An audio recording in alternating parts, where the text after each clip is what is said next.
మనం ఏ కష్టం తెలియకుండా పిల్లల్ని పెంచాలని చూస్తాం. అది చాలా తప్పు. వాళ్ళకి కష్టం తెలియాలి, యుద్ధం తెలియాలి. యుద్ధం నేర్పకపోతే నీ కొడుకు అలెగ్జాండర్ అవడం. పావర్టీ అనేది ఎవరికి నచ్చదు. పేదరికంలో ఉండాలని ఎవరు కోరుకోరు. మనందరం డబ్బు కావాలని కోరుకుంటాం, దానికోసం కష్టపడతాం, తప్పలేదు.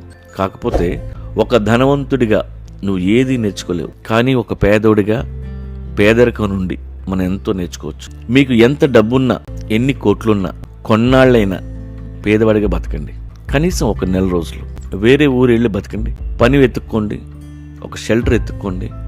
జీవితం అంటే ఏంటో తెలుస్తుంది, కష్టం అంటే ఏంటో తెలుస్తుంది, కన్నీళ్ళు అంటే ఏంటో తెలుస్తాయి. మీ జీవితం కోసం స్థిరమైన గోల్స్ రెడీ అవుతాయి. మీ కష్టంతో పాటు పక్కాడి కష్టం కూడా మీకు అర్థమవుతుంది. You become strong and independent. మీకు స్ట్రెస్ని ఎలా హ్యాండిల్ చేయాలో తెలుస్తుంది. ఓపిక, సహనం అలవాటు అవుతాయి.